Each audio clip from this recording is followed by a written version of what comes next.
Friends, இன்றைக்கி தக்காளி தோசை எப்படி செய்கிறதுன்னு பார்க்கலாம். ஸோ தக்காளி தோசை செய்கிறதுக்கு இந்த ஒரு கப்பு அளவுக்கு மாவு எடுத்து வச்சுருக்கேன், தோசை மாவு. அடுத்து இதில் அரைச்சி ஊற்றுறதுக்கு 3 தக்காளி, 2 வரமிளகா, கொஞ்சம் சீரகம் எடுத்து வச்சுருக்கேன். இந்த வரமிளகா காரமான வரமிளகாங்கிறதுனால 2 வரமிளகா எடுத்து வச்சுருக்கேன். அடுத்து இதில் மிக்ஸ் பண்ணுறதுக்கு, அப்படியே மிக்ஸ் பண்ணுறதுக்கு கொத்தமல்லியும் கருவேப்பிலையும் பொடி பொடியாக நறுக்கி வச்சுருக்கேன். ஸோ இப்போ இதை அரைச்சி எடுத்துகிட்டு வந்துக்கலாம். அரைக்கிறத நறுக்கியாச்சு. ஸோ 2 நறுக்குனா போதும். ஸோ நறுக்கிட்டு மிக்ஸி ஜாரில் போட்டுக்கலாம். இப்போ இதை அரைச்சி எடுத்துகிட்டு வந்துடலாம். இப்போ நல்லா பேஸ்டாட்டாக அரைச்சி எடுத்துகிட்டோம் தக்காளியை. ஸோ இப்போ இந்த தக்காளி பேஸ்ட் அதில் ஆட் பண்ணிக்கலாம்.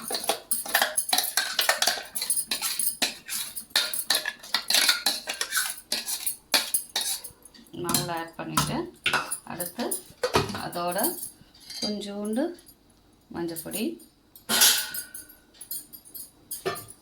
அடுத்து கருவேப்பிலை, கொத்தமல்லி இதெல்லாம் போட்டு கொஞ்சம் பெருங்காயமும் போட்டுக்கலாம். சும்மா ஒரே ஒரு பிஞ்சு பெருங்காயம் போட்டு மிக்ஸ் பண்ணி விட்டுக்கலாம். உங்களுக்கு வெங்காயம் பிடிக்கும்னா பெரிய வெங்காயத்தை பொடி பொடியாக கட் பண்ணி அதையும் மிக்ஸ் பண்ணி இதில் ஆட் பண்ணிக்கலாம். சில பேருக்கு வெங்காயம் பிடிக்காது, சில பேருக்கு வெங்காயம் பிடிக்கும். ஸோ உங்களுக்கு பிடிச்சிச்சுன்னா ஆட் பண்ணிக்கோங்க, இல்லைன்னா அப்படியே மிக்ஸ் பண்ணிக்கலாம். இப்போ இதை நல்லா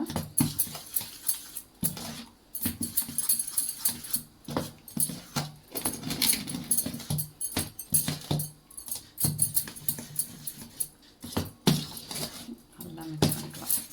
மாவு இருக்கட்டும். இப்போ நம்ம என்ன பண்ண போகிறோம்னா, தக்காளி தோசைக்கு சைடிஷுக்கு என்ன எடுத்துக்கிறோன்னா தேங்காய் சட்னி அரைக்க போகிறோம். தேங்காய் சட்னிக்கு என்ன வேணும்னா தேங்காய், பொட்டுக்கடலை, 2 பச்சை மிளகா, 3 வெள்ளைப்பூடு எடுத்துருக்கேன்.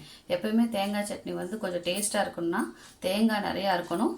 பொட்டுக்கடலை கம்மியாக இருந்துச்சுன்னா அந்த தேங்காய் சட்னி செம்ம டேஸ்ட்டாக இருக்கும். ஸோ இப்போ இதை எடுத்து அரைச்சிக்கலாம்.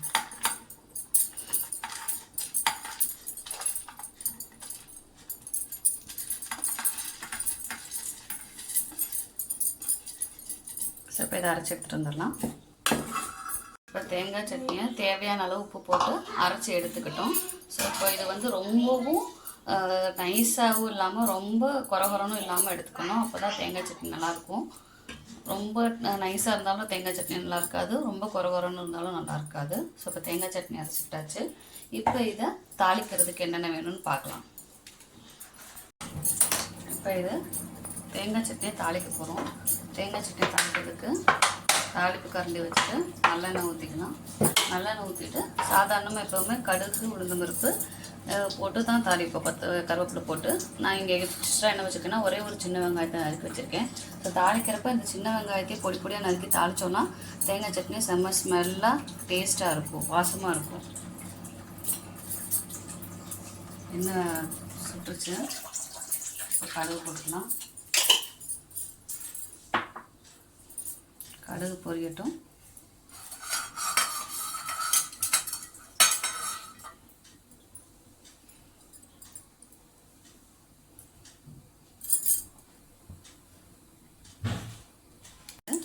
கடுகு பொரிஞ்சதும் அந்த சின்ன வெங்காயத்தை எடுத்து வச்சுருக்கோம், அந்த சின்ன வெங்காயத்தை போட்டுக்கலாம். வெங்காயம் அப்படியே கலர் மாறும். இந்த கலர் மாறுறப்ப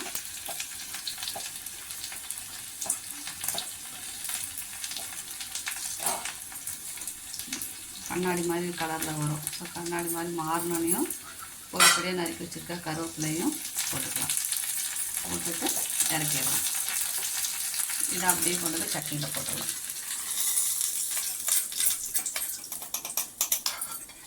இப்போ சைடிஷ் தேங்காய் சட்னி ரெடி. இப்போ தோசை ஊற்றலாம்.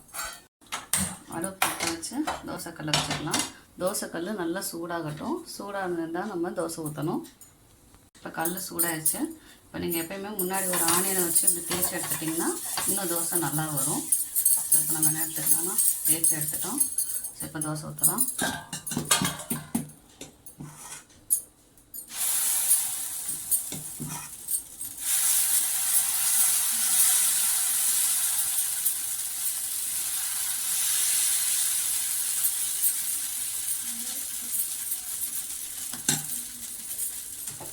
நல்லெண்ணெய் ஊற்றிக்கலாம். உங்களுக்கு நெய் வேணாலும் நெய் ஊற்றிக்கலாம். வேகட்டும். தோசை வெந்துருச்சு அந்த மாதிரி மாறும்.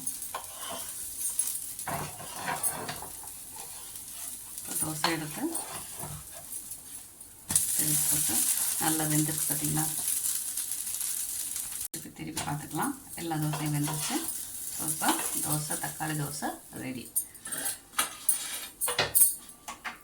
என்ன பண்ணலான்னா தக்காளி சட்னி, சைட் டிஷ் பார்த்திங்கன்னா தேங்காய் சட்னி ரெண்டும் வச்சு சாப்பிட்டோம்னா டேஸ்ட்டு செமையாக இருக்கும். ஸோ மார்னிங் டிஃபன், ஈவினிங் டிஃபனுக்கு இது சிறப்பான ஒரு டிஷ்ஷு. ஸோ தக்காளி சட்னியாக வந்து ஆல்ரெடி நம்ம சேனலில் இருக்குது, தெரியாதவங்க போய் பார்த்துக்கோங்க. தேங்க்யூ.